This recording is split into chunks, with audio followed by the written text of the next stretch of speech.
Hello, and welcome to Pick Central. Here with Ken Jack. Just us two today. Just us. Talk some football, some baseball. Yeah, that's exciting. Before we get started, it's time to throw another shrimp on the barbie. That's right. Get in on all the UFC 305 action live from the land down under. You like that? They definitely didn't call for you to do an Australian accent. That was voluntary. But I think you have to, right? You can't. What is it? Throw another shrimp on the bar. You can have fun with it. Live it up. Live from the land down under at DraftKings Sportsbook, the official sports betting partner of UFC. The middleweight title is on the line for the main event, but the card is stacked full of rip snorter blokes and Sheilas. I kind of wish that ad reads would ask you to do accents more often. I think you should have practiced that ahead of time. I did. That's the sad part. And speaking of stacked, if you're new to DraftKings, listen up. New customers bet $5 to get $100. By the way, you said speaking of stacked, Meek Phil just popped up like he has to hide his boner the second you said that. He was ready to go. Speaking of stacked, if you're new to DraftKings, listen up. New customers bet $5 to get $150 in bonus bets instantly. Download the DraftKings Sportsbook app now and use code PICKCENTRAL. It's all one word. PICKCENTRAL. PICKSCENTRAL. It's code PICKCENTRAL for new customers to get $150 in bonus bets when you bet just $5. UFC 305. It's going to be a ripper of a good time only on DraftKings. The crown is yours. Ken Jack, you watched the Olympics yesterday when I was at the Yankees game. You saw the basketball. Versus the French? Yeah, it was a good game. It's one of those ones where I think with USA Olympics, at least with this team, I was like, oh, it's a foregone conclusion. We're going to kick every team's ass. And then the South Sudan game happened. We're like, oh, it's an exhibition, whatever.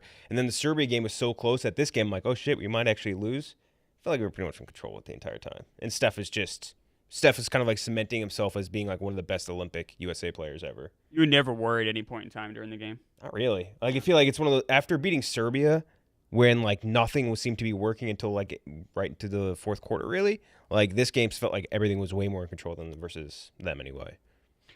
Yeah, I didn't watch second of it. Didn't watch second of the Olympics really, other than kind of like what I was kind of shown here at work. I'm like the opposite of Jeff D'Lo. I have just inverse, yeah. Zero interest in the Olympics. Jeff might work for NBC.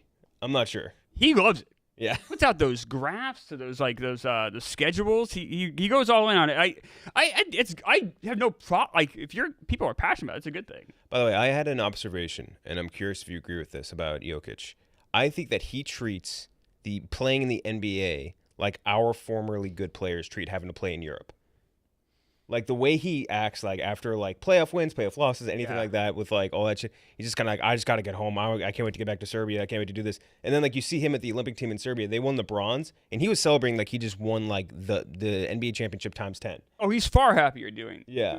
I think if the money was even like close to equal, we would never see him. Oh, you'd never see it. Like if Serbia should like bank or whatever EuroLeague should just offer to like match it somehow, pool all the league's resources into giving him a contract with the team. It'd be sad for people in Denver. It would be. I was at the Yankees game, and I'm not going to give an apology necessarily.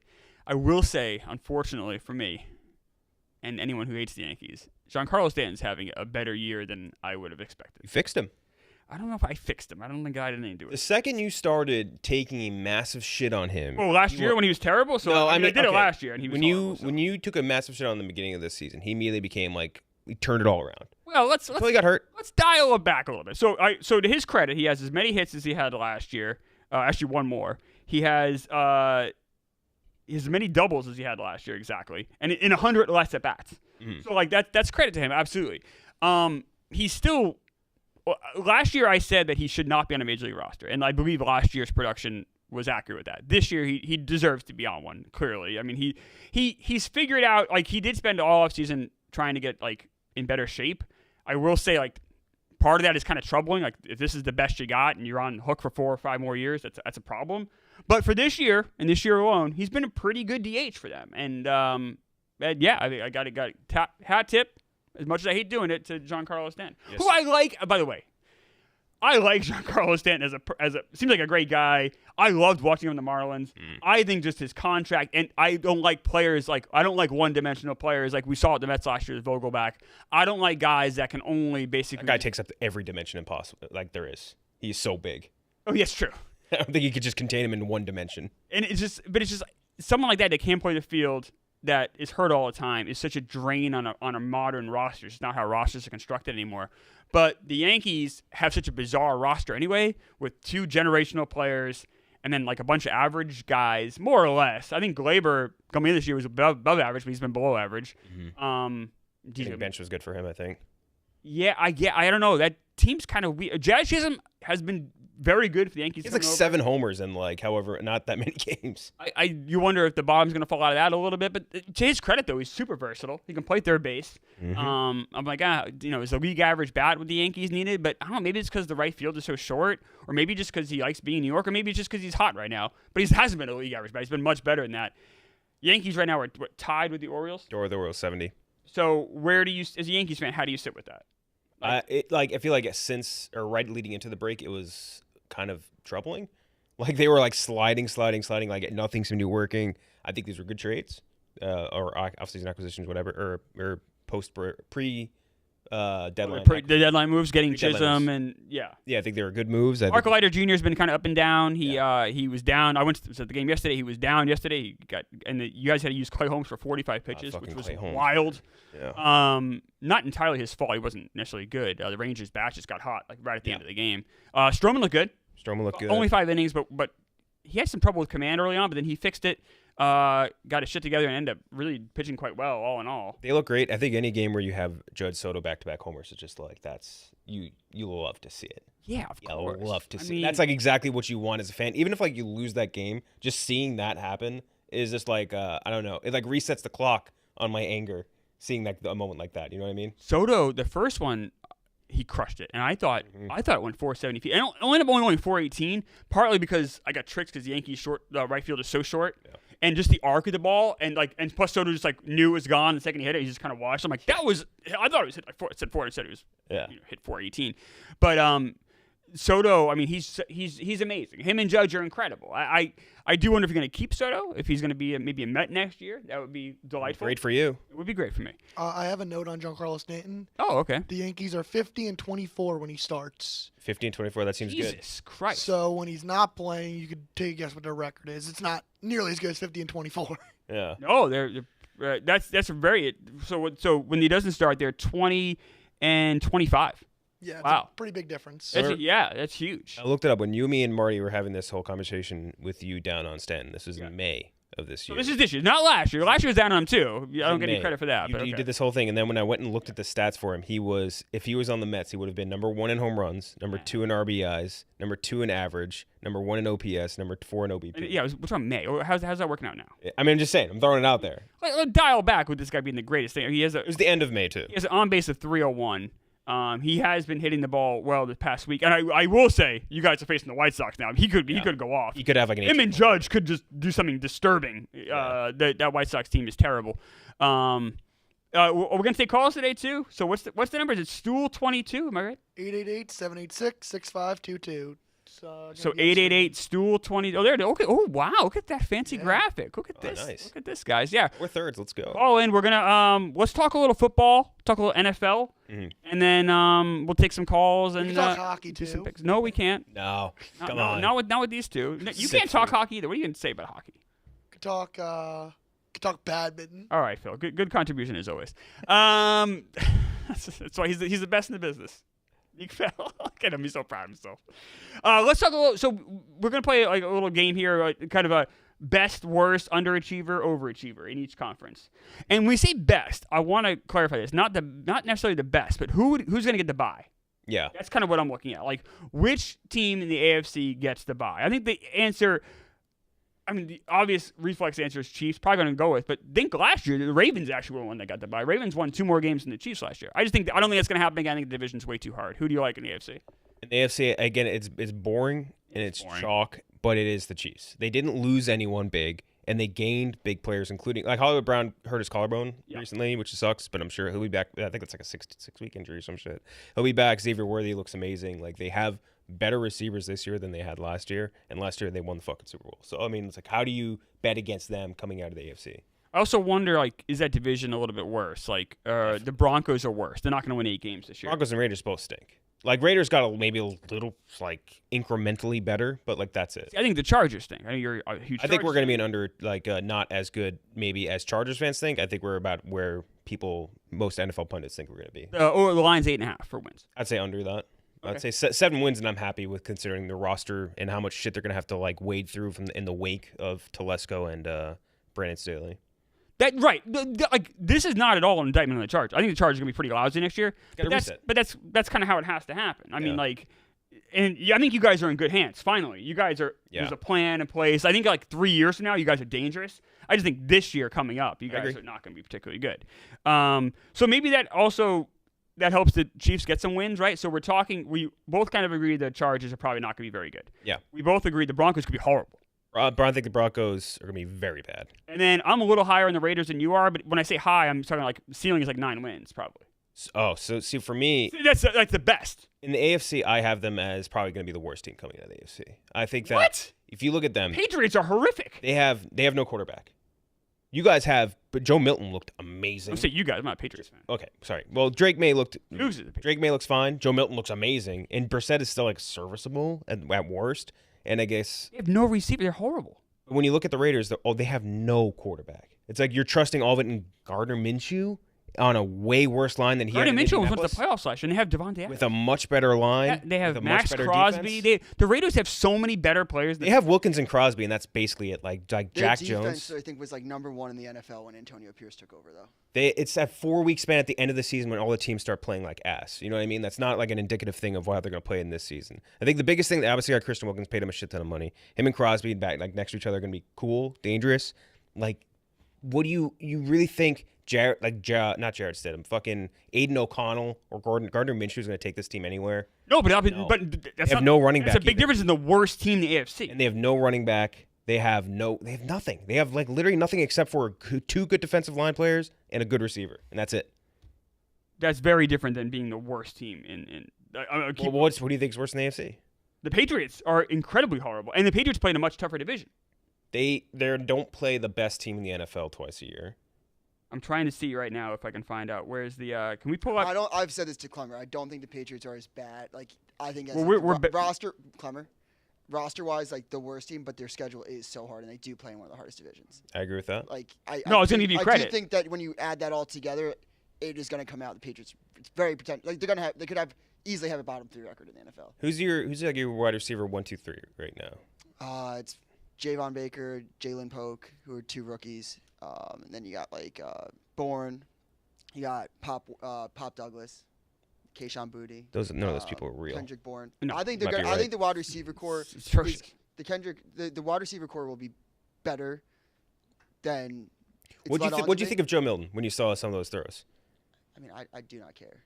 I'm not falling for the Joe Milton experience for a third. It looks those throws are insane. His arm is a fucking howitzer. You're not against Drake real. May Yeah. We're not going to see for a while because our GM comes from the Packers, so it's going to be like a very. I don't hate that though. No, I don't. It's not a bad thing. The real reason, in my opinion, why the Patriots will be so dog shit more than anything else is the offensive line. Usually, that's like one of your better strengths, I would say. Yeah, once our O-line coach Scarnecchia left, everything went pretty there's nobody on the offensive line, and it's not deep at all. It's one injury and you're fucked. So I give Deuce credit. We have a bet going. The Patriots win 6 games or more. I have to get a tattoo. Yeah. Of Bill Belichick saying I resign as head coach of the NJ. Yeah.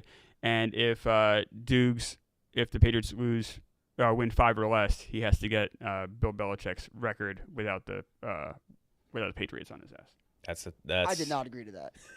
That was the thing. That's the whole thing. The whole thing. I didn't agree to that one. What are you talking? Well, what was the tattoo? What was the tattoo going to be? We talked about this in the show. It's on tape. But what? All right, if you get the clip and I agreed to it, then you did. But I said get the clip and I agreed to it. Yeah. I'll do it. But I do not believe I agreed to that one. What do you think what in your mind did I say the tattoo was though? I'm curious then. I don't know. So you think we didn't? I do not think I would agree to that, but it doesn't matter. I'm getting I resign as head coach. All you have to do is Bill Belichick's record without Tom Brady's as that's not bad. I just don't think I agree to that, but yeah, if Okay. you find the clip, I'll do it. Yeah, I did find it. I will find it. Underachiever for AFC? Under 2 for AFC. By the way, one last thing. Fewest regular season wins. Patriots are plus 320. The Raiders are plus 1,200. So you get 12-1 odds if you feel that strongly about it. Underachiever. I think I'm kind of torn here. I'm either on the Browns or the Dolphins. I think I'm going to go Browns just because I'm so down on Deshaun Watson, and that division is so hard. That is the best division in football. So I'm going to go Cleveland Browns. I like that a lot. I don't know if it's just me and like most of the people I've seen like talk about the Browns. I don't think I've seen a lot of like super high expectations. Like if you usually see them in like maybe like dead center of like if you look at like a power ranking of all the teams, they're usually like dead center or maybe like just below that. And I think that's like roughly where they'll end up because they have so much talent on the roster. It's just Deshaun Watson fucking stinks. Yeah, it's bizarre. By the way, last year's underachieving team I think would probably agree the Jaguars. I mean, maybe the Jets. The Jets got hurt, but that's different. I think the Jaguars just underachieved. My team is the Texans because I think the Texans. Most people have them in the top 5 finish for the NFL. I don't think they get there. I think this is a team they have, and I think I looked at some of it. They have they have the 7th hardest schedule in the NFL. The AFC South is getting better. Jag, you were saying Jags hurt. Some of these other teams were hurt. Colts, if Anthony Richardson's back. Like, these are teams that are getting better. Mm-hmm. And they're top 5 again. In most of these like NFL power rankings of like, this is where they're going to end up. They're so good. CJ Stroud is amazing. And a lot of these quarterbacks, I feel like they have that like incredible rookie year. This happens a lot. It's happened to Herbert too. Like, they have this one way of doing things that they play. And then like they kind of get figured out in that second season. And the Texans got better in that like they went and got Stephon Diggs, who's already starting shit with them on the sidelines, all that stuff. I think their defense is good, all that stuff. I don't think they're a top 5 team in the NFL by the end of the year.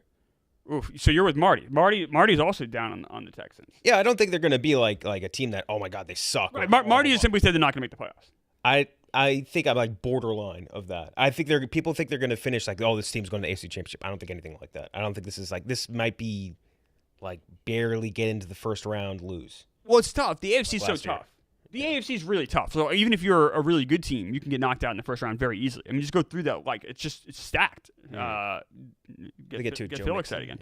But yeah, I mean, just go like if Joe Burrow's healthy. You go through the list. It's like if Aaron Rodgers is healthy, it's like holy shit. Now we saw attrition last year. Obviously, a bunch of guys got hurt, and the AFC wasn't as terrifying as it looked in September. But yeah, I mean the AFC, it's AFC's a beat. So you're gonna go with the Texans. All right, who's your overachiever team? I think the Jets. I think overachieving. I went and looked. I was like, I feel like I don't know where most people have them, and again, in power rankings and all that stuff. I went and looked at most of them. Most people have them in like around 13 to 15 range for the power rankings for going into this year. I think they're better than that if Aaron Rodgers is healthy. They have one of the best defenses in the NFL. They have a pretty fucking solid offense if Aaron Rodgers is helming it. So again, it's all like linchpin health and stuff like that. But if Aaron Rodgers is healthy, that Jets team I think is the year. This is the year they win the AFC East. Yeah, I'm on the Bills. I was gonna say I feel like people are kind of on the Jets the right way. The line for them is 10.5, more or less, 10.5, 9.5, depending on kind of where you look. I think 10.5 is pretty reasonable. I think 9.5 seems a little bit less, but I think people were down in the Bills because they lost Diggs, they lost Gabe Davis, but they've added some replacements, and I'm just never gonna go against Josh Allen. Like he's been incredibly durable. When you have a healthy Aaron Rodgers. No, I like the Jets to win the division. I just feel like people are burying the Bills. Sure. So, like, I'm a Jets fan. I'm biased. I'm going to have the Jets win the division. By the way, 4th easiest schedule this year. So. Yeah, the schedule is for once, like, doesn't seem seems pretty achievable. With a healthy Aaron. Yeah, assuming Aaron Rodgers looks good in practice, supposedly. Obviously, they had their first preseason game. I watched a little bit on Saturday. They benched 28 players, so you can't really take anything from that. Obviously, Rodgers didn't play. No one played. They're just kind of figuring out backups. They got the new first rounder, Falashu, played. Yeah. They're seeing guys like that.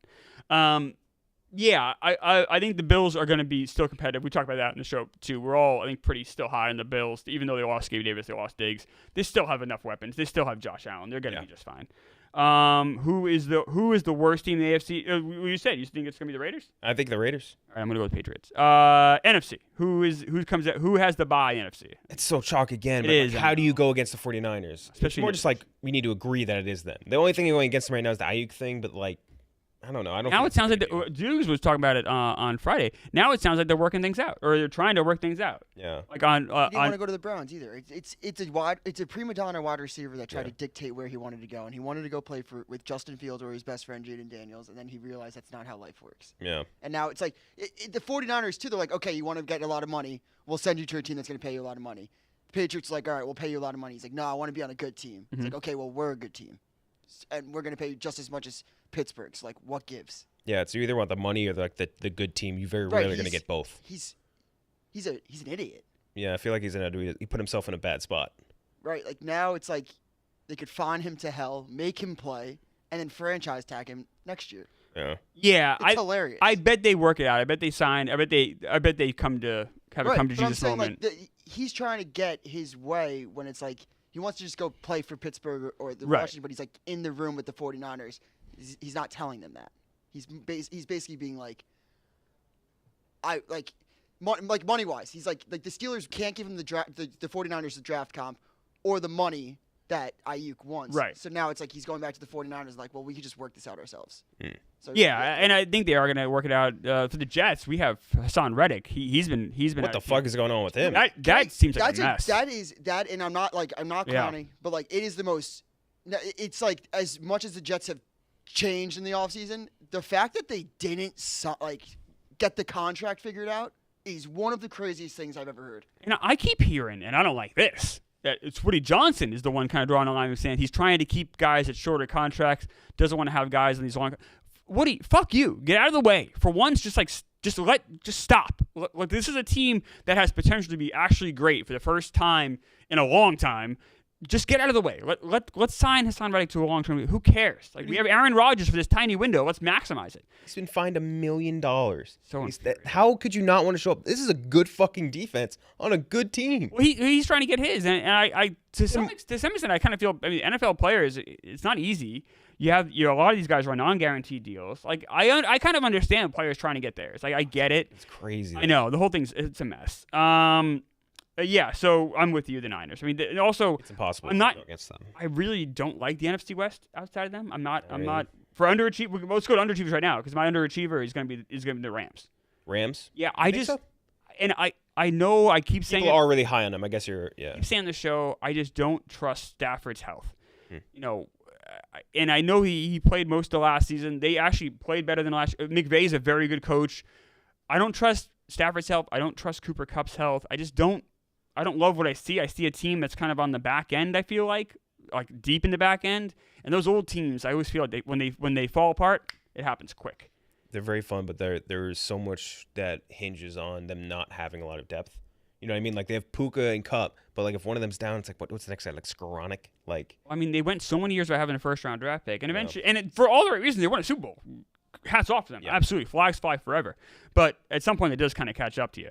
So, yeah, the Rams. Underachiever. I had the Cowboys, but I feel like that's just like every year we get told this is the year the Cowboys are going to be the NFC Championship team. They're going to be amazing. And they just sputter out and die every single year. It just happens every single time. The CeeDee Lamb contract bullshit now almost seems, I would say, worse than the Ayuk thing because he's going like literally directly back and forth with Jerry Jones. Jerry Jones is such a wild card. No, there seems to be poison in that well, for sure. That's a problem.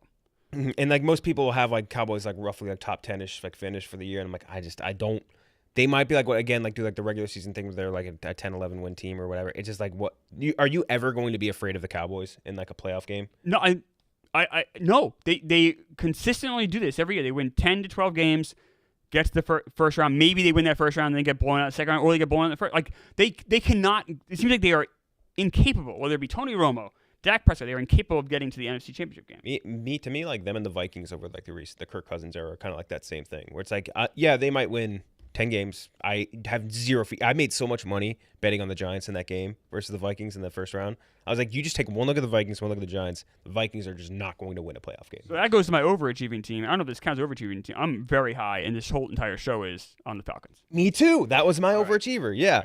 Dude, the NFC South is dog shit. They almost made the playoffs with like an NPC as a quarterback. They had fucking Cousins. Ritter was horrific last year. So bad. Like you might be like, hey, Cousins is going. Like he's not gonna have Justin Jefferson anymore. Like yeah, it sucks. But now he has Drake London, Robinson, Pitts. the 11th best defense from last year, the easiest schedule this year. That's the thing. Look at that. Just Tampa won 9 games last year, and I think everything went right for them. Exactly. That's their ceiling. That was their ceiling. Yeah, exactly. Saints won 9 games last year.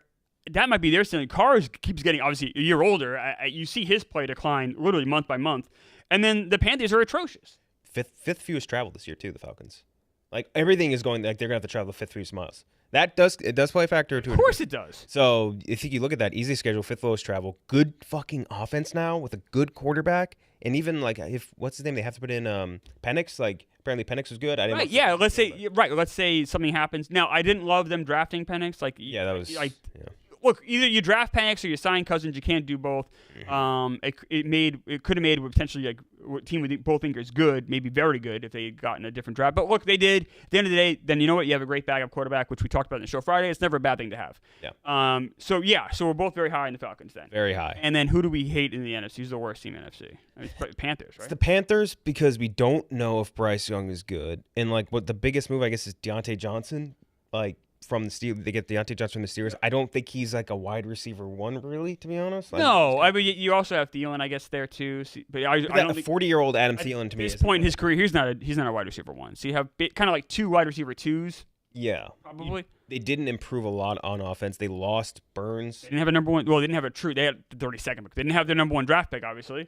They're one of the, and I don't think it's talked about for like enough. Maybe it's because it's like not as like huge of a market as a team as like one of the big coastal ones or whatever. But like they're one of the most mismanaged teams in all of football. It's absolutely incredible how bad. And I've cataloged it every time they've done it.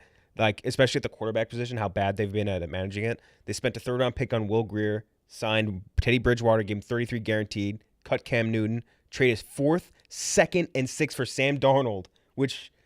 That's insane, even then. And now, in retrospect, even worse. Traded Bridgewater for 6, picked up Darnold's option, then immediately dropped him. Yes. Signed Cam again. Spent a 3rd on Matt Corral, who's like in the XFL now. Traded for Baker, cut Baker. Like, every single step down the line. And then you add on top of that, like all the pick situation with the Bears and all that. They have fucked up every single step since basically getting to the Super Bowl with Cam. Yep. Everything after that has been one of the worst like downhill slides I think you could ever see as far as mismanagement of a team. It's insane. No, they are one of the worst franchises in all of sports. It's incredible. Yeah. We'll take some calls before we do though. Let's talk Twillery. So I need some clothes for fall. I'm looking at my closet. It's like, it's barren. Like even this shirt, I don't really like. Like it was in my closet. I grabbed it. Nice thing about Twillery is it is tailored for performance and functionality. Keeps you cool. I like this a lot. Won't wrinkle. And plenty of stretch to keep you comfy. Machine washable, so no need to take them to dry cleaners. That's huge for me. I don't know about you. I have a dry cleaner on Roosevelt Island, but it's kind of far to get to. It's a pain in the neck. Mm-hmm. It's nice just to be able to just throw those clothes in the washing machine. So get this. Right now, Twillery has their annual warehouse sale going on with up to 50% off site-wide. I mean, check this out. Polos will be as low as $59. Oh, man.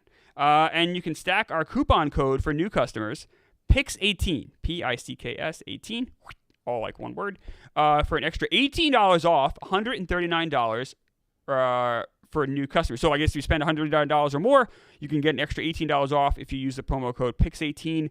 Go to Twillery.com. Check this out. I like this a lot.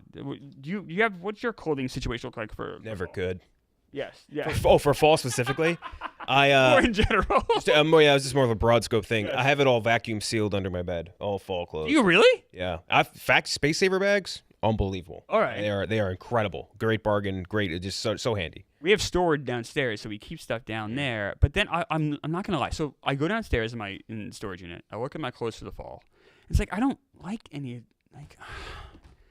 I just don't. I'm not, and I just know I'm not going to be thrilled with anything I have. So like, just make. I don't know. Fall is fun. It's like beautiful weather, especially here in New York. Go out, get some new clothes. Go to Twillery.com. Use promo code PICS18 and get some new clothes. Can I say it felt this morning a little bit like a fall day? It did. I got like there was a breeze that came in. It was like 75, but it was a nice little breeze, and it kept it cool. I even walked. Usually I take this red bus to the train station. I just walked. It's It beautiful. felt great. I walk to work every morning, and it's been just hell.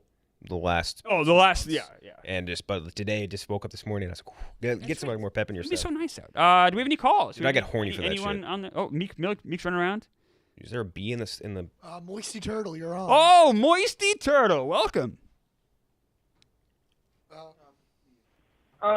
Just wanted to apologize. Mitch Spence did not get the job done on Friday. That was not a good showing by him. Carson Spires looked good, even though he let up 8 runs. That A's team, it's tough with Moisty. That A's team is tough. Like I feel like they're hit or miss. Like they either look really good or they look like the worst team in baseball. They have the best record in baseball, second best record in the American League since the second half started. That's interesting. Tied with the Royals. Yeah, they're coming together. Marcotte is doing a good job over 15-8. Yeah. Yeah, no, they what did they have? They had the most. They were the most profitable, I think, in the month of July, or maybe it was June, something like that. They really turned it around. But yeah, no, they're pitchers ever since did they get rid of Blackburn? Sears? No, Sears is still. Sears still there. Blackburn's on the Mets. He's looked okay his first 2 starts with us. I like to bet on the A's pitchers. They're kind of undervalued sometimes, but just wanted to apologize absolutely. for that. The thing that I wanted to talk about today, and I kind of said it on Friday, but I'm a lacrosse player like Dukes. I grew up playing lacrosse. I wasn't the biggest baseball guy, but when I went to college, I started getting into it more. Everyone in my family was a Cubs fan when I was growing up, and they were horrible. So me, my uncle, my cousin, and my grandpa were the only White Sox fans. So I was like, I've been somewhat a fan for a long time. But I remember, 2021, there was like not a chance, because, I mean, Marty's talked about it too, how he knew that team wasn't going to be good. But, I mean, there was a chance and there was a time where it looked good for the White Sox. I just want to ask, is there another team that's been this? Like, has there been a fall-off that's been this bad within, like, a 3 or 4 year span in any other sport before? Because the White Sox are fucking horrible. They might not get 40 wins for the rest of the season. It's bad. Yeah, so I'll tell you right now, and thanks for the call, Moisty. I completely agree. I thought the White Sox were going to be really building something during this weak division. I was with you. I completely agree. So talk about like historical teams that have fallen off. I mean, the first thing that comes to my mind is the '97 Marlins. They go win the World Series. Huizenga just strips everything down. Next year they go 54 and 108. And they had this like rebuilding process. But I mean, that's a little different where the White Sox were still trying to win. It wasn't like they had a fire sale. Like these guys just all went to shit at the same time. I mean, another example that kind of comes to mind is the 65 Yankees. So in 64, they went to the World Series, lost in 7 games. You had Mantle, Maris, Elston Howard, Whitey Ford, Yogi Berra. Yogi Berra was the manager at the time. And then it all went to shit. And in 65, they were bad. And by 66, they were in last place. So, yeah, it can happen. It can happen quick, but I'm with you, though. I did not see the White Sox falling apart like this. Well, yeah, it's kind of like what you said. The White Sox weren't trying to lose over the last 3 years. It's just been horrible. Like, I remember last year they were not good, but they weren't, like, I remember the A's and the Rockies last year were just the bottom of the barrel. Like, I don't know. So I just kind of wanted to air that out. I saw a sad video yesterday. It was like a highlight reel when they won the AL Central in 21. Like, and I know La Russa was not a good like coach those 2 or 3 years he was there, but I mean just I don't know, just having him there, I guess, like in 21, like, and seeing how he might not be there in the future, they could possibly bring someone in. Like, I just remember when I was like a sophomore in college watching them in the summer and being like, oh wow, like I can actually like watch baseball. Like I was getting into it, like grabbing a beer after class and stuff, watching games. So yeah, I don't know. I just am kind of dumbfounded how it's been like. I started college in 2019 and it's 2024 now. So pretty much the whole time I was at college, they imploded for no reason. Not for no reason, but yeah, not on purpose. No, it's okay. Like we're supposed to get excited about sports. It's like, oh, if you're watching that team in 2021, you should have been excited. That doesn't make you like an idiot or less of kind of naive. Yeah. Like we're supposed to be excited about sports. That team was young. That team had promise. I was excited for the White Sox from afar. And then, you heard stuff like, Kenyon Middleton last year or Lance Lynn, and it sounds like that clubhouse was a disaster. There was no you didn't have to be held accountable for anything. And I think that's a big reason why you saw that team kind of fall off. And then also just some players that you thought might get better, like Eloy Jimenez, Yohan Moncada, they didn't get better. They just kept getting worse. So it's a disaster situation. And to make things even worse, they're not going to have a top 9 pick next year in the draft because they had a top 10 pick this year. So because of that, and because they're considered to be a large market team, the poor White Sox are going to draft no higher than 10th next year. So kind of a disaster in the South side. Right. Yeah, no, that's kind of what I meant. Like the last thing I want to preface it is just like the possibility of obviously, like you said, people want to get excited, but for me, it was like the possibility. Like Dylan Cease was 25 when he was on that 21 team. Now he's 28, 29. So it's like he wasted 3 years of his like career, like on the White Sox. So I don't know. Like I said, it was just kind of the possibility that we had 3 or 4 years ago that kind of bums me out looking at him now, because obviously, like I said, teams are going to be bad and you're going to cheer for them, but it just kind of the possibility, the hope factor kind of stuck with me. So I just wanted to ask you about that. I don't blame you at all, Moisty. Hang in there. It'll get easier. It can't get any worse than this. I got the Bengals futures right now, so we're good. All right, there you go. Attaboy. Yeah. Thank you, Moisty. Right. Can only go uphill. Yep. All right, anybody else there, Phil? There is, but I just want to ask you a question. Sure. I was like 6 years old in 2003. What was it like watching that Tigers team that was like just as bad as this White Sox team? Where like people like following teams like this is the worst team in baseball history? Dude, it was wild. So it looked like a certainty that the Tigers were going to break the record, and it was 120 games. They had 118 games with six. They lost 118 games, with 6 games left. Then they won 5 of the next 6, and they ended up finishing with 119. So watching that team kind of rally around, that team was a mess. If you look at it, no starting pitcher on the 2003 Tigers was over 27 or older, so not one single starting pitcher the entire season. They had all these guys they rushed from Double-A, should never have been in the major leagues. Ruined some careers, potentially. Like Jeremy Bonderman had electric stuff. You wonder if he was rushed. Bonderman didn't even play in the minors, right? I don't know. I think he might have played in the minors a little bit, but not very much. Mike Maroth, this poor guy, they sent him out there. He lost over 20 games. It was a real disservice to baseball what the Tigers did in 2003.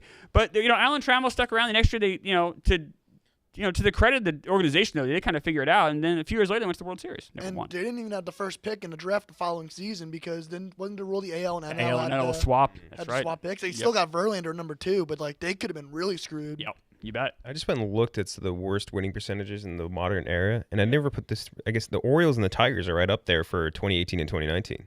Those teams were horrific. And Both 47-win teams. those Astros teams were really bad too before they started winning. Yeah, we've seen some in the last 20 years. We've seen some of the worst teams in baseball history. And like at least like say 2018, you had like 100-win behemoths in that year. Yeah. There really isn't a team like on track for 100 wins this season.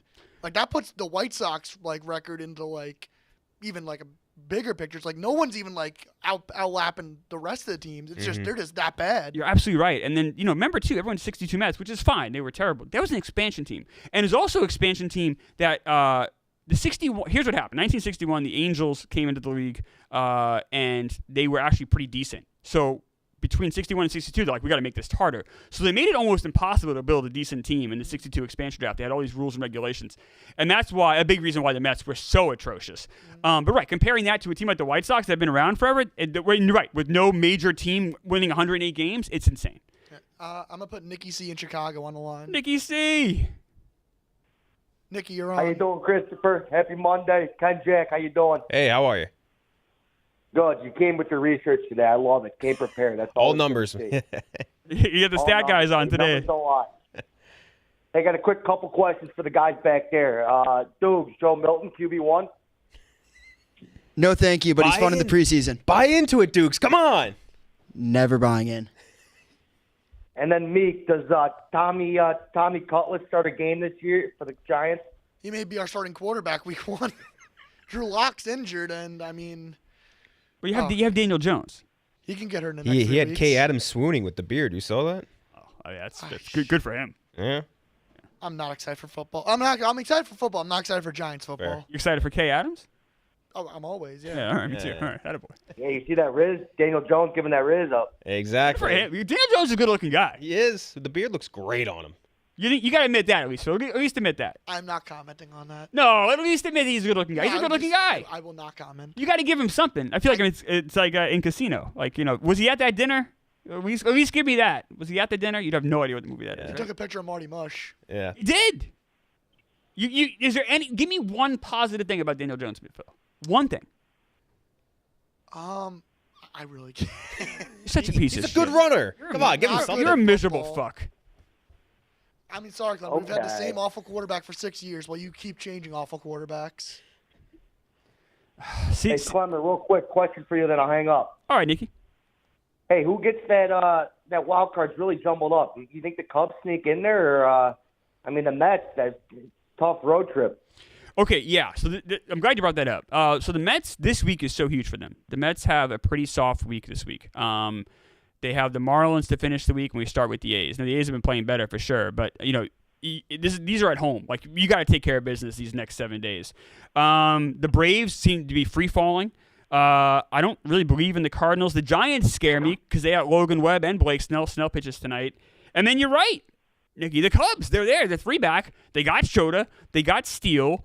Like what we were talking about on the show last week, what was it, like 10 to 1 or 12 to 1? The Cubs are going to make the playoffs. That's not a bad pick. I'm guessing those odds have even shrunk since then. Like the Cubs have a real chance. They're 3 back. We have 6 weeks to go here, 7 weeks to go. Yeah, that strength of schedule's a joke too. Plenty of time for the Cubs to get back into this thing. So the Cubs are right there. Don't sleep on the Cubs, Dickie. You're absolutely right. I'm high on them. They have a real, and even the Reds are 4.5 back. The Reds have talent. Like there are teams that are right there, but the Cubs, I tell you, I like the Cubs at 3 back more than the Cardinals at 1.5 games. Yeah, no, I appreciate it, fellas. It was good to see. I saw Rico's on the golf course today. It looks like that arm's healing up just nice. Oh yeah. Gus can knock a man down, but he can't keep a man like Rico Bosco down. That's for sure. Absolutely not. Thank you, Nikki. I appreciate the call, buddy. Look forward to you on the KMS show Friday. Oh yes, I'm looking forward to that as well. It's gonna be a lot of fun. Thank you, Nikki. All right. I mean, you want to touch on the wild card race, like obviously a wild card 3, there's a lot of teams in that mix. The Padres and D-backs have just taken off while everyone's kind of faltered. Yeah, the National League wild card is looking. Those 2 spots looking pretty firm. I saw a stat. I was looking at stats today. The Diamondbacks are slugging like 580 the last 2 weeks. I'm not sold on the Padres holding their spot. The D-backs I'm 100% sold on. Me too. I'm with you. Hunt is you guys, Cardinals, Giants, Cubs, basically. I mean, the Padres are there too. I mean, and also the Diamondbacks. I mean, the Diamondbacks haven't pulled that far. They're currently the Padres are currently in the wild card, right? Padres and Diamondbacks, I think, have spots. Fairly locked. I don't say Padres. locked in, but glued in. But the Padres, they've been red hot. I do think they have some collapse potential. I wish Yu Darvish was still on that roster for them. Just because like him vanishing makes it hard. Like they need a starting pitcher. Yeah. That's exactly what they need. If the Padres play 700 ball in the last 40-something games to shut me up, go for it.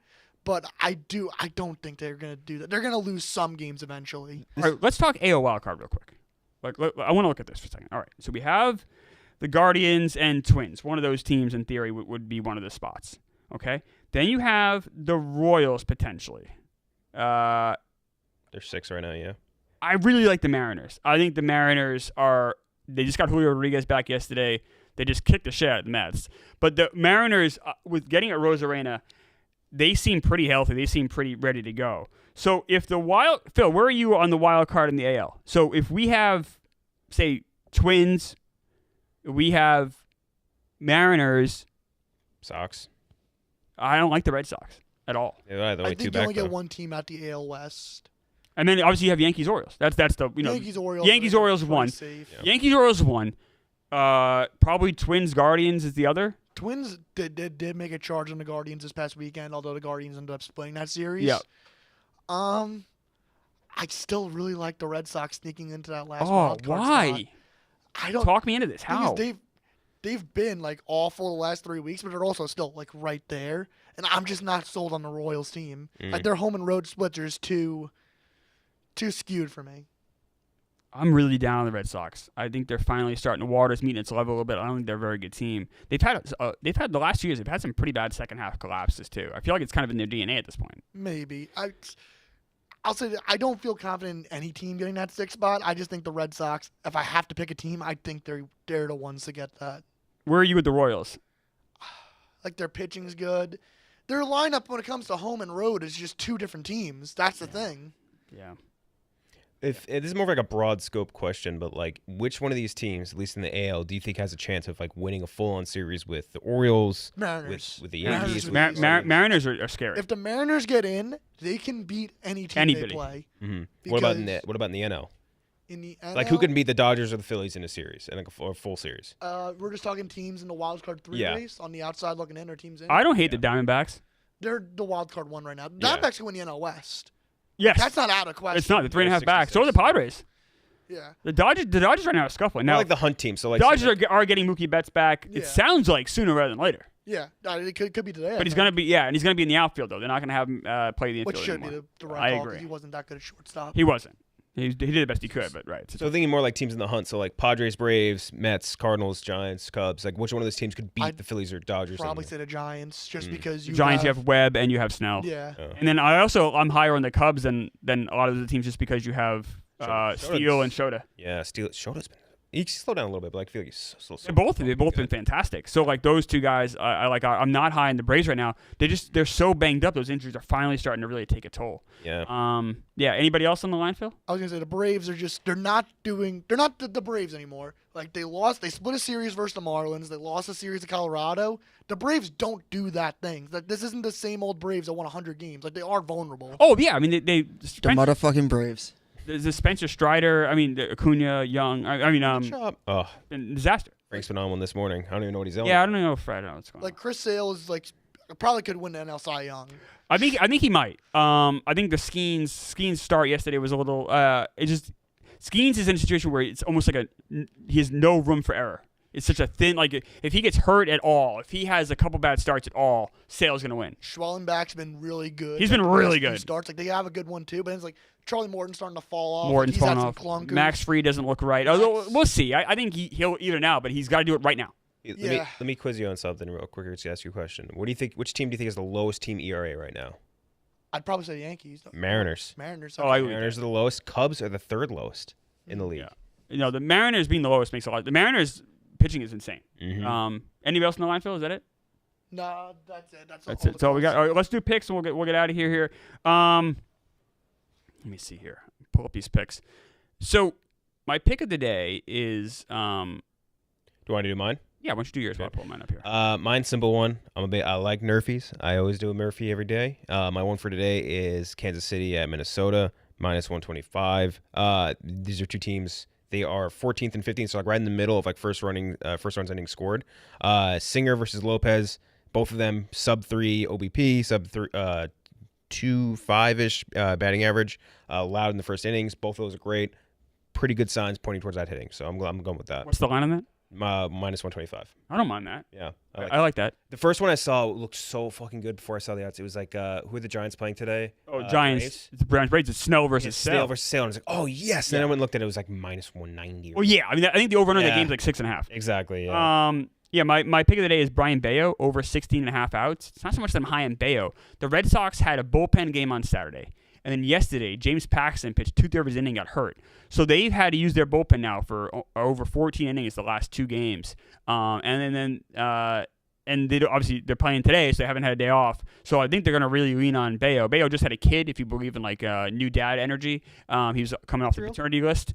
But yeah, I'm high on Bayo. I think they're just going to leave him out there. I think he has to. He has to. Like pitch. even if he's like really getting fucked up. I think they only have a lot of alternatives there. Yeah. Here's kind of a weird one. The White Sox are playing the Yankees today.